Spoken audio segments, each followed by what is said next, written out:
Jumpa lagi dengan Ringo Drang, Bobby di sini.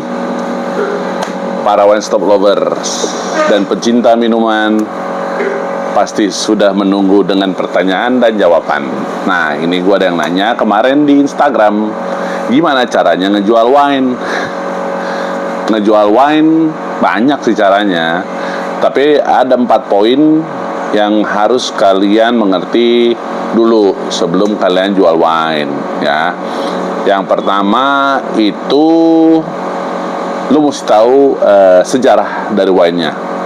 Terus kedua, lu mesti tahu cara pembuatannya. Jadi jenis wine-nya gimana nih? Apakah natural wine, organik, biodynamic, atau vegan wine, ya. Nah, kayak gitu.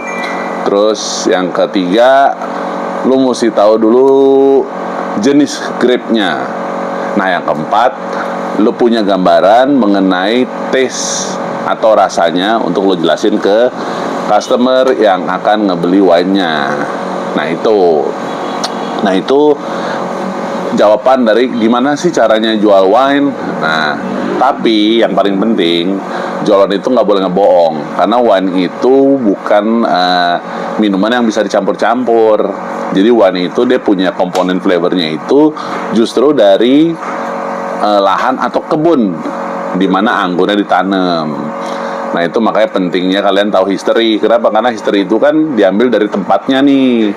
Dari tempatnya, tipe-tipe tanahnya, udaranya, ya, bahkan sampai curah hujannya. Nah, itu yang pentingnya di mana kalau lu mau jual wine. Jadi 4 faktor ini lu mesti ingat nih, ya. Terus pertanyaan kedua. Jadi pertanyaan kedua ini ada yang nanyain soal spirit. Nah, spirits pakai S. Ntar kalau spirit dikirain lo ini lagi roh halus. Ya. Nah, spirits kemarin ada lagi yang nanya mengenai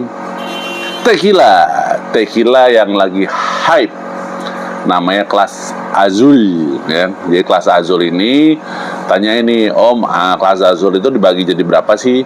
Pada basicnya tequila itu selalu dibagi 3, ya. Jadi yang Plata atau Bianco, terus dia ada Reposado, ada Anejo. Nah, kalau kalian lihat tipe-tipe kelas Azul itu tiba-tiba ada yang warna putih, ada yang warna biru, ada yang warna pink, ada yang warna hitam. Nah, itu biasanya hanya berbeda dari proses agingnya aja. Contohnya misalnya ada kelas Azul Gold, ya. Kelas Azul Gold itu campuran si Plata dengan Reposado isinya, ya. Nah, kecuali ada kelas Azul namanya Durango, ya. Durango itu warnanya hitam, tapi dia pakainya bahan dasarnya dia bukan blue agave, tapi kelasnya namanya Conizo, ya. Conizo namanya. Dia kayak mezcal juga, ya, tapi spesiesnya mungkin beda nih, ya, karena dia bukan dari blue agave. Nah, jadi kalau kalian pengen tahu itu sekilas tentang kelas Azul nih. Ini yang gue pegang ini kelas Azul Plata, ya. Nih, ya. Plata muda karena pramuka dong. Nah, jadi gini, ya. Jadi itu setelah tequila jual wine. Nah, ini wine dan spirit adalah 2 kategori jenis minuman mengandung alkohol yang berbeda, ya.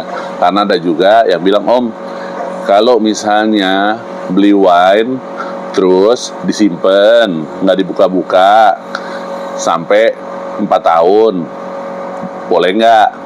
Ya terserah. Kalau nggak dibuka, selama nggak dibuka, disimpannya di tempat yang aman, suhunya stabil, tidak terkena sinar matahari langsung, dan bukan di tempat yang bergetar, ya aman-aman aja. Sementara wine yang udah dibuka itu maksimum drinking point-nya itu cuman shelf life-nya cuman 2-3 hari. Setelah itu kalau dia udah dibuka kena oksigen yang nggak bisa lama-lama, paling lama itu cuma 3 hari, atau dia berubah jadi vinegar. Bahasa awamnya lama-lama berubah jadi cuka lah, ya, jadi asam.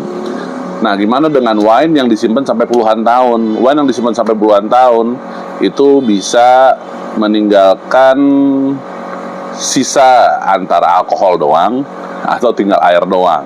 Karena pada dasarnya wine itu 80% kandungannya adalah air, ya. Jadi kalau misalnya ada nih wine yang bisa disimpan 40 tahun, 80 tahun, iya emang ada, tapi hanya kolektor. Tapi kalau di film-film, film-film lo percaya ya, nggak usah percaya sama film, ya. Film-film dibilang, wah ini tahun 1960-an atau 18, nggak bisa, ya. Nggak ada wine yang bisa diminum setelah maksimal paling 20-40 tahun. Itu juga produksinya sedikit, selebihnya jadi kolektor, ya. Jadi kolektor item, ya. Jadi kalian tidak usah berpikir wine makin lama makin enak, makin lama makin mahal. Itu mitos. Kembali gue bilang, ya. Dari video-video sebelumnya gue selalu bilang wine yang disimpan makin lama makin enak atau makin mahal itu bohong, ya. Memang ada di mana wine tersebut jadi sangat mahal saat maksimum drinking point-nya lagi bagus-bagusnya, tapi setelah lewat itu balik murah, ya. Kalau memang semua wine makin lama makin enak, makin lama makin mahal, semua orang beli wine gak ada yang dijual, disimpan di bank, ya. Nah, makanya ada wine yang dibuat khusus untuk diminum cepat, ya. Ada buat yang memang untuk disimpan dan diminum nanti. Itu fungsinya, ya. Jadi ada wine yang muda, wine yang mature atau wine udah tua, ya siap langsung diminum, ya. Nah itu, oke.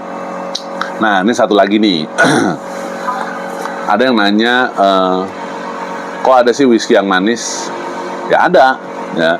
Diperuntukannya untuk apa?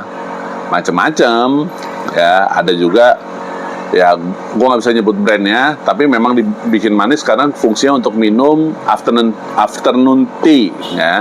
Jadi ada whisky yang manis dicampur teh sebagai pengganti gula sebenarnya, ya. Itu ada.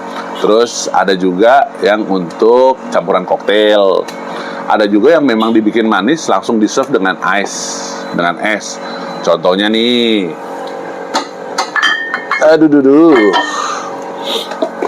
nih, ya, Magic Rabbit, ya, dari Cleveland Whiskey, ya. Rasanya coklat and peanut butter whiskey, ya, hampir kayak martabak nih, ya. Coklat kacang. Tapi manisnya nggak dengan catatan lu mesti minum dingin karena ini diperuntukkan untuk bikin koktail, oke? Diperuntukkan untuk bikin koktail. Nah, itu dia, ya. Jadi pertanyaan-pertanyaan berikut gue ambil dari Instagram. Thank you buat responnya. Sekali lagi, kalau kalian mau minum harus pintar-pintar milih produk, ya. Minum boleh, mabok ya jangan. Thank you.